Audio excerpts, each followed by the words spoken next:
and welcome to the 18th episode of Beyond the Present podcast. My name is Danny and I'm here joined by Poujix, live from Canada. Hey there, buddy, man. How's it going? Everything's great, man. Thanks for having me again. It's a pleasure to have you. And guys, the guy behind all of those huge number of downloads and views and whatnot, Ishaan, is right back here for yet another episode. So, Ishaan, my man, how's it going? Hey, Dan. Thanks for the wonderful introduction, I must say. You are the best, buddy. You know how to do this. And I'm now not surprised because I just heard from Poujix that apparently you are an expert on a lot of topics, including making a good first impression in all social settings. And that's what I thought, guys, it's going to be a great topic. So why not just go for it? And of course, Poujix arranged the whole thing. So today we're talking about this very topic, that first impression. You meet somebody for the first time. They have no idea who you are and you want to make a great first impression. And they say the first impressions last. So let's start first with Poujix here. So Poujix, first of all, define what it really means to leave a good first impression, and what is the whole concept? Why people are somehow so concerned with leaving a good first impression, and what's the reason behind this lasting effect of that first impression? I'm gonna address your comment in a minute or two, but I want to first say, regarding Ishaan. First of all, I got to know a lot of people through him. And wow. Not that just he knows a lot of people and he makes a good lasting first impression, but he is also a very good connector of people. Amazing. Which is also fascinating to me. Moving past that, so with first impressions, of course, it's the idea of, you get a lot of the information that you process and you decide what you think of a person is that literally the first few seconds that you see the person. The person introduces him or herself to you, and you handshake or whatever it is, and then after that you have a established idea of what that person is or who that person is to you, and then on that you start building up, of course, as the person reveals himself or herself further on. But then you will make a very first judgment, even if by the way, this is not a conscious level, this is an unconscious level. Wow. So it's very important that we know this and be aware that whenever we are gonna go introduce ourselves. So for example, one of the things that I do is literally I always smile when I'm introducing myself to somebody else or somebody who is introducing me to some other person. Very good. Necessary. Quite important. And let's move on to the expert here. So, Ishaan, you are famous for being able to make good first impressions. And not only that, you're a people connector. You literally are a man hub, if you will, and you tend to connect other people together. I love it. So tell me right now, Ishaan, what is your philosophy on making a good first impression? Well, I think one of the biggest, one of the things that I really believe about first impression is keeping things really simple. The simpler your philosophy is, I think it has helped me better in the long run. And why I believe in making a good first impression is because you never know when or how you might ever meet the person again next, right? So there's no point, coming across as someone who's too strong, someone's too high-headed or something like that. Because in the end, we have a very limited time on this earth. So it's about making the best use of the time that we have. That's right. And efficiency. That is why I really enjoy meeting people from different walks of life, because there's just so much to learn from different people. That's wonderful. And you mentioned something about flexibility, which I think it's a huge, huge component when it comes to making a good first impression, because we are all different and we have different values. And because of this, making a good first impression for one person might not somehow work if you use the exact same techniques and style with somebody who has a different set of belief systems, or other people who might have other values and somehow do not agree with you directly. So with that being said, let us now talk about our own general basically approaches towards this concept. Poujix, you mentioned you want to make all of your first impressions with the help of a great smile. So what is the importance of smile, and what else do you do actually to make a good first impression? So I'll get the example of the smile. So for example, so say Ishaan is introducing me to you, Dan, and he's at that point, just as an example. That's right. At that point, he's just bringing us together while he's one of us is approaching the other, and he's going to say, okay, Poujix, this is Dan, this is Poujix. While he's saying that, I have a big smile on my face, a very welcoming face that person can immediately trust, again, on a unconscious level. Of course, because Ishaan is there consciously, it makes sense that you trust me. But again, this is the unconscious processes of the brain that you go and decide whether you like this person or not. Maybe I look like for example, a teacher that you had back in the high school, and you didn't like the guy, and you don't immediately like me at that point. Wow. So, but everybody loves a smile. So that's a very opening introduction. Fantastic. But that's just the introduction, just to mention that. And also, not all smiles are made equal, because some smiles have a very suggestive tone about them. So you might actually even have some kind of trouble, basically, with somebody else. But that's right. That's very important. So apart from the smile, let's talk about the other elements that are important in making a good first impression. Back to Ishaan. What do you think about this matter? What are your suggestions for those of us who are about to meet somebody for the first time or are about to join a networking event or something? So what is your perspective? So one of the biggest things I like to do is observe the other person really quick. I'm not saying you go Sherlock style on them, but it's just observe something that you might have in common with them, something that could make them laugh. But as Poujix said, the smile is one of the biggest weapons because it says more than words could, right? Wow. Smiling obviously really melts the ice. You know how we talk so much about melting the ice, breaking the ice with other people and whatnot? Obviously, another way I like to really meet people is just come off as a little funny or goofy when I first meet them. For example, if I was to meet Poujix for the first time, I could just be like, "Hey man, I'm sorry if my jokes offend you, but that's what I am." And I think just going beyond the simple, "Hey man, how's it going?" I think it's more about connecting to them on a deeper level, on a more honest level of what kind of a person you are. So true. It's all about being authentic. I mean, think about like the times when you go to like a grocery store and stuff and you have that fake conversation of, "Oh, hi, how are you? What can I get you?" You kind of know this is not a real conversation. You got to bring your character into that conversation and be real. I mean, that's what I call being real. That is, you are yourself. You don't just put a mask on, like that socially made mask of, "Oh, hello, how are you?" You actually care about that person. And more importantly, you show more genuine aspects of yourself. That's also part of this one. But for now, Ishaan, again, back to you. You said you somehow are the man hub of basically this whole group in Canada. So what's the approach here? Like, how do you help others meet each other, and how do you act as a mediator in this case? So one of the things I do tend to, I think I don't want to sound off, but I think I'm good at is remembering one good thing or one bad thing about a person. So let's say if I was to introduce Poujix to another friend, I would say, "Hey, meet my friend Poujix. He's so awesome at this," or "He really sucks at drawing," for example. Wow. And that just gets they kind of. That's actually true, by the way.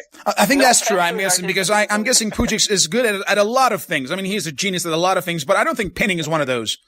It's actually one of my very weaknesses, yes. That's right, I guess. Very good. I'll be paying attention to what Poujix is good at, what he's bad at. So whenever I introduce him to another person, it's just like, "Hey, this is Poujix. He's more than just, 'Hi, how are you?'" Wow, fantastic. You show the real things. And also you mentioned you say something nice and say something mean. Do you like combine them together, or like if you want to go with both, which one do you go first? Like the bad stuff? Like, "Look at this douchebag. Oh, by the way, he's a very nice guy." Like, what is your perspective in this regard? It really depends on how I kind of judge the person. Sometimes I think a few seconds is, it's a good way to judge if a person's not really smiling. A person can, let's say, for example, if I'm in a more formal setting, I obviously won't go about saying, "Hey, meet my douchebag friend" or something. But I would like to say something nice about him, like, "Oh, look at Poujix, he's so awesome at this." And I feel that there are often a lot of topics that can connect different people from different walks of life. Wow, right? Amazing. That's a good one. Yep. Go ahead. And then let's say if I'm with a group of friends, I'd say, "Oh, you're born in August. This guy's born in August too. You guys could be buddies," or something like that. Wow. It doesn't have to be something really serious or something super formal, like where we are shaking hands and we don't really mean what we're doing. Interesting. So what I got so far is that you focus so much on finding commonalities in order to be able to somehow find things in common and create a connection that way. That's wonderful. Let me go back to Poujix here. So Poujix, you yourself, when you're meeting somebody for the first time, we've already mentioned a lot of things in terms of like your smile, your approach, and all those things. But usually, let's be honest, not everybody you meet is going to somehow have the same belief systems or lifestyle as you do. There might be a lot of differences. Some people are a lot friendlier. Some people are a lot less friendly and so on. So generally, as Ishaan mentioned, do you also have this process of analyzing them or going for a snap judgment and then changing your behavior and having that flexibility, or you generally employ the same strategy for everybody? No, it's definitely personal. Of course, like the same strategy will basically be at the very first impression, which was the smile. That's pretty much similar for everybody that I meet for the first time. But beside that, it becomes a little bit personal because that's how you can be authentic with that person, because you can basically find. And again, we like commonalities because when we again, when we see some commonality between myself and somebody else, for example, I immediately start trusting that person on that level, on a level. Very good. So for that very reason, of course, I like, if I can see something that I can relate to in that person, I start focusing on that, because that helps me connect with that person and helps me get his or her attention, his or her trust, and then we can build from then on. It might at some point collapse, and that's fine. But then if you want to start the connection, that's a very good start to find commonalities. That will help a lot. You mentioned the grocery shopping, for example, scenario. I do that a lot. For example, I find some commonalities. I actually add a story to it. I say, oh, I do that too. I actually did this, for example, the other day for this or this or that. Wow. Like very quick story, of course. You don't want to bore the person, but to illustrate that I am experiencing the same thing you are experiencing. That's amazing. Wonderful. So back to you, Ishaan. Let's talk about making a good first impression in different cases and scenarios. Let's say with girls, with boys, let's say in a dating setting, in a professional setting, university environment. So how do you approach these different scenarios differently in terms of, let's say, your mannerism and the way you communicate with these people? So it's definitely about being flexible. As you mentioned, people are different kinds. People can be really stiff. Those are the hard ones to always crack because they're super serious. And then people can be super friendly. Like when I first met Puya, I think we started talking right away because he came across as someone super friendly. So it's about observing what kind of person they are. But I think one of the things that helps a person when you're meeting someone is being knowledgeable about different things, or having the desire to know more about them. Mm-hmm. And I feel like having the desire to actually get to know them better opens up the other person really quickly. You know, let's say you're talking to a girl and you might not be interested in everything about her, but if there's one thing that catches your attention, like let's say she's a lawyer or she's studying to be a lawyer. Oh, dude, I thought you were talking about boobs here for a second. I felt like there's one thing you pay attention to. That's right. That's right. Okay. So I would just say, I would just bring up something like, hey, do you watch Suits? That's one show that I learned about law and whatnot, and that just gets the conversation to flow. Let's say if I'm in a formal setting where I'm talking to my seniors, it could be even asking genuine questions like, how's your family doing? Or how's that daughter of yours? How's your new baby? How's everything coming along? And I think one of the greatest shows that has inspired me to do this is The Office, the character of Michael Scott. Wow. He might come across as a goof, but he actually connects to people on a very deep level, if you notice it. Fantastic. So, Poujix, what is your approach in dealing with different types of people from different walks of life who might not have a lot in common? Yeah, I would look. Eventually, you will have something in common with everybody. Like that's impossible in a world that we are living in. Like genetics. Wow, that's pretty awesome. I like it. Good one.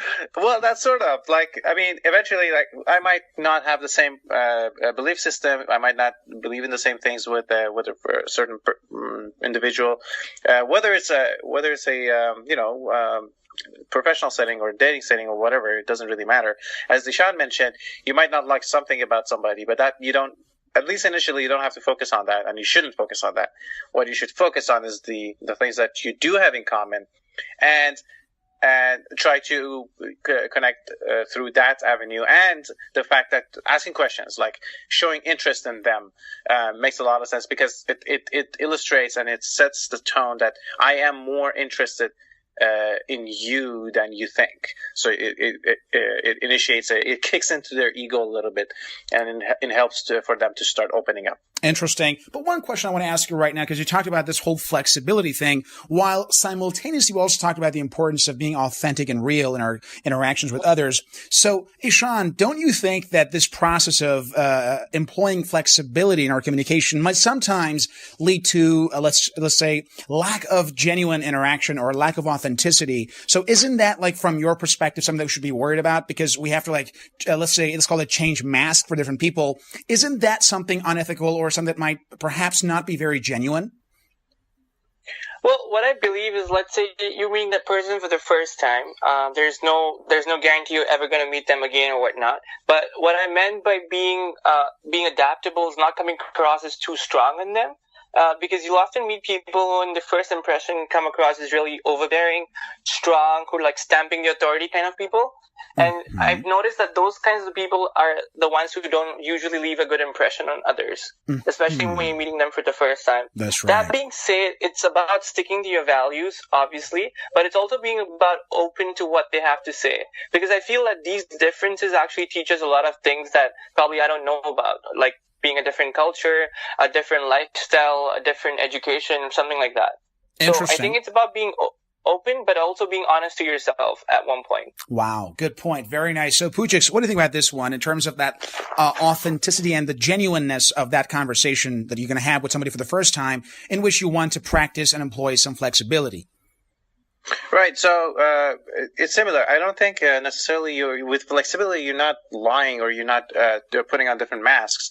It's rather you're trying to bend your temper rather than bend your belief. What I do, for example, is like say somebody's bringing up a topic that we don't agree on, right, on the first impression, on the first meet, and instead of like going hardcore, saying, okay, I don't believe in it, I would actually give counter examples or start arguing. I would be like, I don't particularly see it that way, but I would love for you to explain to me. Maybe I can understand your view, right? It doesn't mean that you're going to change your view. It means like I am willing to listen to what you have to say, although I don't believe in it, which actually says a lot about you, and it helps.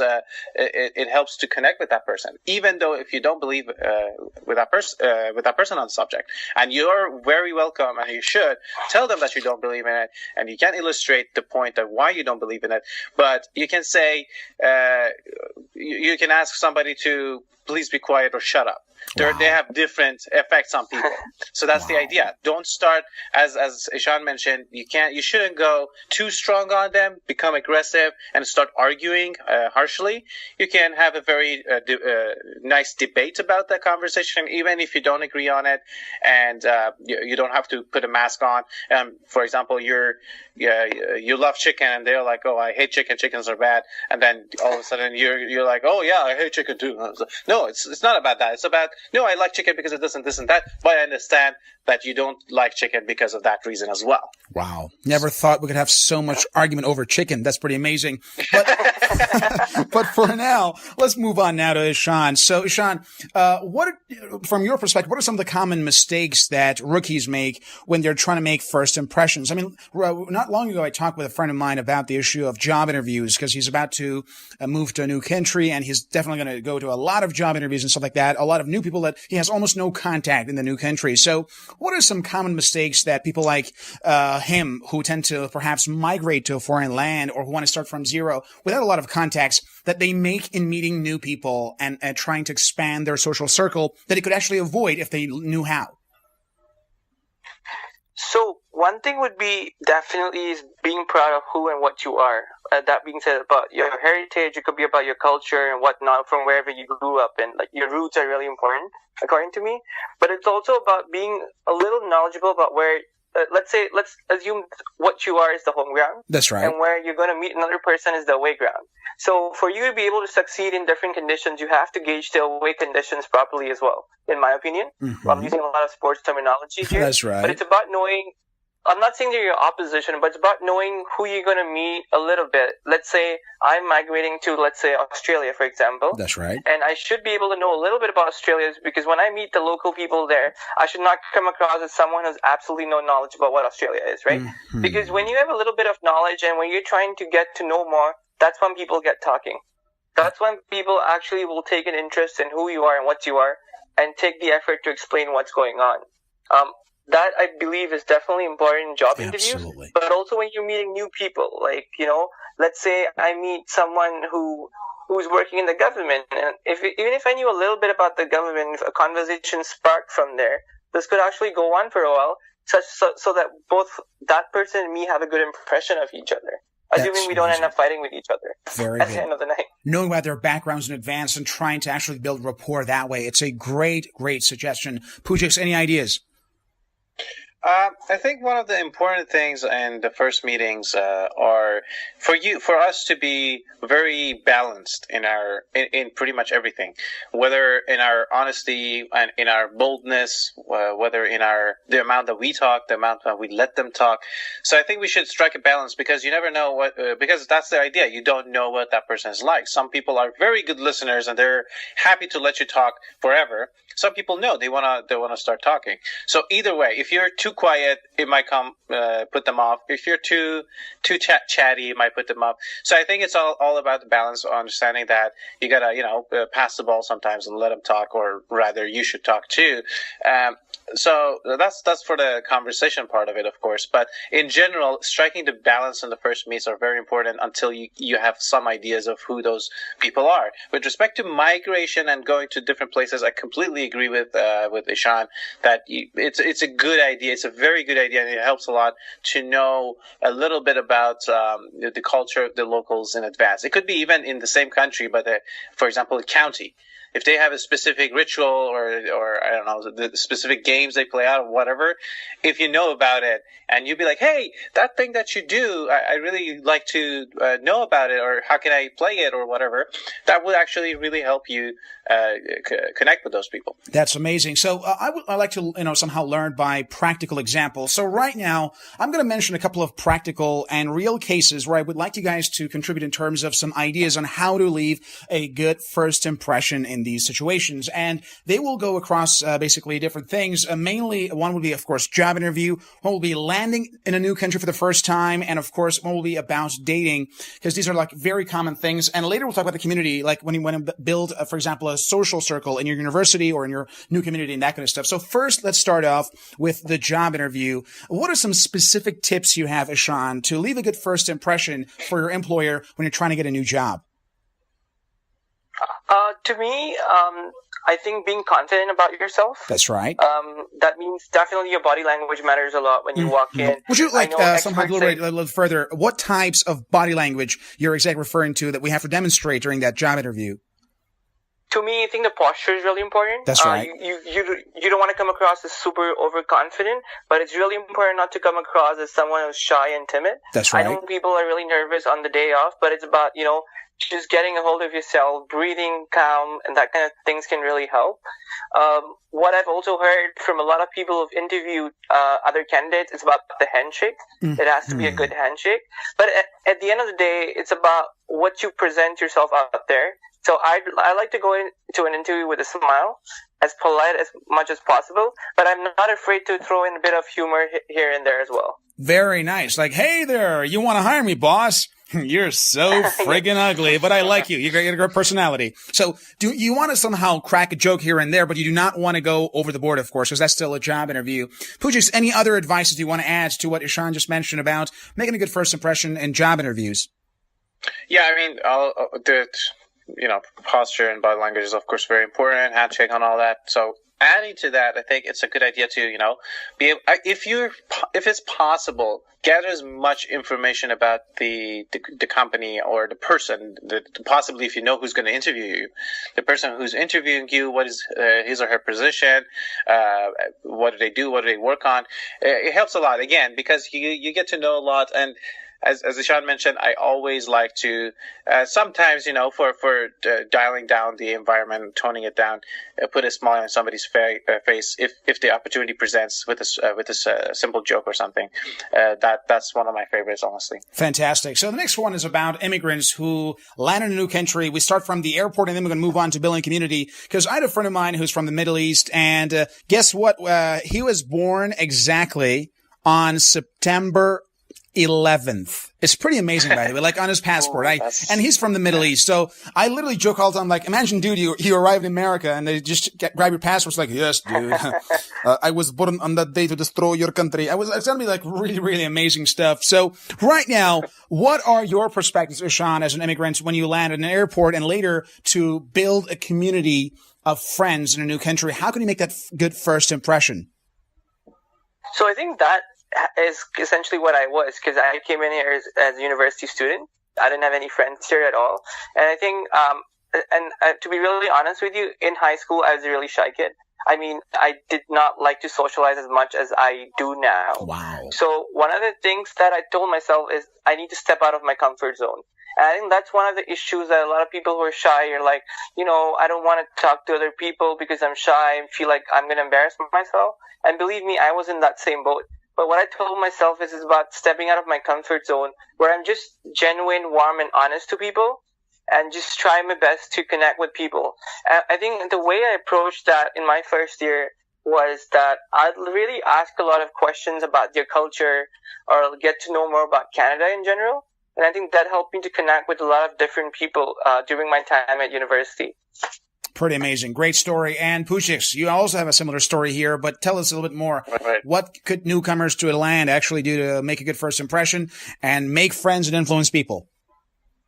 Right. I think one of the important things that comes to my mind, I mean, of course, there's so many of them, but then one of the important things or common mistakes that I see is that people don't get out of the comfort zone. And I'm not talking about just socializing, but also going in different groups of people from different walks of life. Sometimes you find a community that exists in that new country from back home where you were born and raised, and you dissolve yourself in that community, and that's it. And I think that could be the mistake in this setting, because then you would be confined by that community. You can't really grow, and you can't really blend in with that with the bigger community that you're part of. So what I'm trying to say, that's as much as that's fine, it should be more than that, and you should go in different communities, different groups of people, meet people from different walks of life. Similarly, it's not necessarily to answer to your question, but then it's also true of people of a certain background. For example, people of tech, hang out with all people of tech. As much as that's fine and by necessary, people of tech, that's like the cool version of geeks and nerds, right? Exactly. Well, I like it, buddy. Pretty cool. Geeks and nerds can be different types of, they might be into something else. I don't know. Wow. But I like it's like, don't call me a geek. I'm not a geek. I am a person of tech. This is very different. Make a good first impression. All right. No, I am a geek, actually. But my point was, you can't be a geek about something else than tech. Very nice. Anyhow, so my point is, if you're go meet somebody from chemistry, go meet somebody from social sciences. Very good. Very good point. These are very important. These helps a lot. Absolutely true. Next one will be about dates and romantic meetings. So, Ishaan, what are your recommendations for the guys out there, or even the ladies, to make a good first impression on the opposite gender when they're trying to actually meet and date each other? Well, that's a tough one, but I'll give it a shot. What I think really helps is, again, being honest. I like to be funny, humorous. I don't want to come across as someone who's super serious. But as I say, even when I'm meeting someone from the opposite sex, it's about trying to get to know them first, right? Wow. So even if there's something that really intrigues me about her, I really try and go down that line of questioning, keeping it a light conversation, nothing super serious. Because I'm not talking, let's say I'm meeting another girl who's probably in sciences or tech. I don't want to eat her brain about how to code or how to do stuff like that, but maybe it's just about getting to know about her hobbies, something we might have in common. And I know it's often emphasized that you should go about doing the super sweet talk, but I'm the kind of person who believes in more about doing the genuine talk, or, down to earth talk. I don't want to come across as someone who's like, my head's in the clouds or something. Interesting. That's a great tip on the date. So, Poujix, let's say you want to actually meet a girl for the first time. I don't know, get her number or something. You obviously cannot go and say, "So, girls, you want to get pregnant or what?" I mean, you generally have to say something nice. Okay. So, from your perspective, that. That's right. Not a good way to start a conversation. By the way, guys, don't ever try that. All right. So, what is your perspective in that process to leave a good first impression? Well, I think this applies to both genders, and it's a compliment to what Ishaan said to a degree, and more so. I mentioned the balance in everything between in the first meetings between anybody, but it becomes actually more important in dating settings, because again, it's a little bit of a mind bomb, because you're actively thinking whether I'm gonna date this person or not, and the opposite person is also thinking that. Exactly. So. So it's very important to give the good impressions in that sense. So it becomes even more critical that you give the better impressions than you would normally in different settings. It's in a sense, it's similar to job interviews, because eventually that person decides whether they want to go on a date with you or not, or they want to go on a second date with you or not. Wow. So yeah. Again, in this case, body language becomes important, but also I also don't want to make the conversation too heavy or too light. I want to come off interesting, but at the same time be interested in the other party. So I think the balance is super important, but you also want to think about your body language. You have to have some stories to be able to tell. We talked about it in an episode of storytelling. Exactly. Very important. So stories are super important. So one of the ways that we mentioned on that episode was, if you have a good and a compact life, like if you've done a lot of things, you have a lot of good stories. And that's one of the reasons I think Ishaan is actually very good at connecting with people, because he does go after different experiences. Mm-hmm. Ergo, he has a lot of good stories to tell. And he tells that story and attracts people. Very good point. Having that great style of storytelling. I love it. And guys, we've so far talked about how to leave a good first impression. I want to ask you one more question. What if, for some reason, we messed up the first impression? For example, in sales, it is very commonly mentioned that things such as sweating on the first meeting is generally a very bad sign. Let's say your hands are sweating, your face is sweating, because the other party, if it's winter.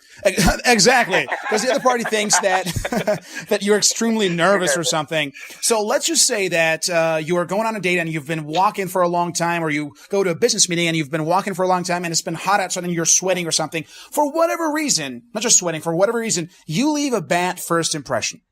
Is there any way that we can get out of that first impression and actually change that over time, or you think it's already too late and it's over?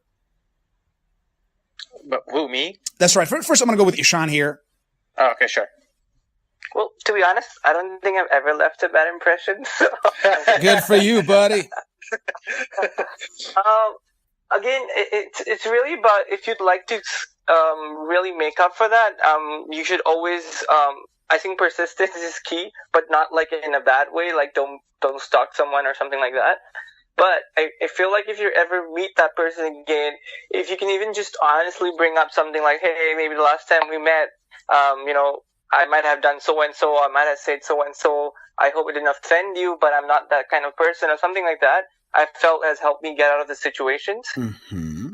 But let's say you're on a sales call and that happens, well, I think it's about the other person also trying to see that in the end of the day, you're a human too who can make mistakes, right? Mm-hmm. And if you feel that the other party is not willing to reconcile to that, maybe I would just kind of move on, even though it means, letting go of that person or something.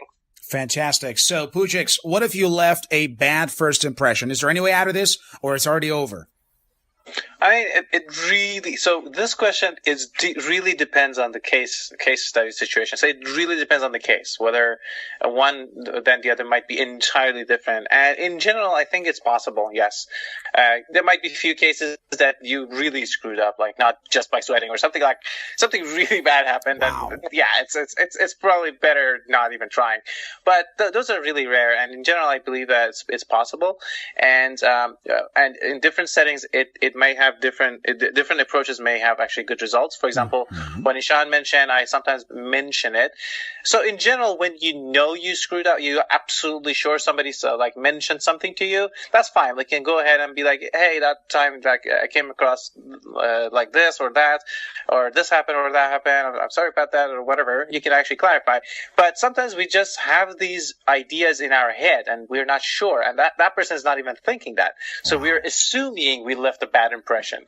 It's not necessarily true. Wow. Great so point. In those so cases, true.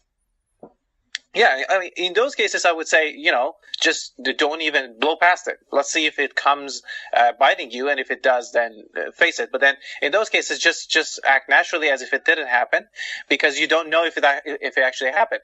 And actually mentioning it might actually, especially again in the two cases of dating and job interviews, might actually come across as insecure, and it backfires on you sometimes. So true. So I remember once I was undergoing these trainings for public speaking, and we were told that in most cases, whenever you think you messed up, you probably haven't, because we tend to judge ourselves a lot more than the interlocutor and the the ones who are watching us and hearing us. So ultimately, it's all about having that belief that I think I messed up, but I was actually a pretty good first impression. So that belief and that confidence itself can later rescue you. So it's a great point overall, albeit we're running out of time here. So let's try to wrap up this conversation about leaving a good first impression and when you're trying to meet somebody for the first time. So Ishaan, after all that we talked today, do you have anything else you want to add up? And let's just try to wrap up this show here. So what is your final comment for our listeners? I would just say when you're meeting someone new, as Puya mentioned, just be humble. Just be open-minded. Just be kind, genuine, and give it a smile, and everything will be all right. Fantastic. It's that as humility. simple as that. Exactly. Practice humility and meeting somebody for the first time. Poujix, how do you wrap up the show? Pretty much the same thing. Like, keep it simple, humble, and be genuine, basically. Yeah. That's amazing. So I'd like to thank you guys. Ishaan, thank you for being here on the show for the second time. You generally have a lot of great information here, and I appreciate your contribution to the show. It means a lot to us, so thank you for being here with us. Thank you for having me on this awesome show. It is, of course, wonderful. And Poujix, you as always, you're the man, buddy. You're the real man behind everything else. So appreciate your time as well as hard work. For those of our listeners who don't know, the majority of the effort behind the success of Beyond the Present podcast goes all the way to Poujix. He takes all the credit for it. He's the guy behind everything, really. And unfortunately, I end up getting the credit for it. But the fact of the matter is that almost all the work is done by Poujix, and he's a great, great man, a great director for the show. So I want to thank you so much for all the hard work. Thank you, man. That was a hell of a, It is really my pleasure. It is really, and it came, with a sense of sincerity, because I really mean it, and I really appreciate your contribution. And for those listeners who are currently listening to us on web browsers, we actually checked our stats earlier on and realized a lot of you guys are listening to the show on browsers as well as on Instagram and Twitter and whatnot. Guys, we have nowadays this thing called iTunes for the iOS users as well as Google Play for the Android users. So it's much better and easier for you guys to actually subscribe to the show and get the latest updates as soon as they are made available. So right now, if you're on iTunes, just search for BTP and subscribe. And of course, if you're on Google Play, don't forget to add BTP to your list of favorite podcasts. And my name is Daniel Mulligan. Thank you so much for listening to the show. Have a great one and take care.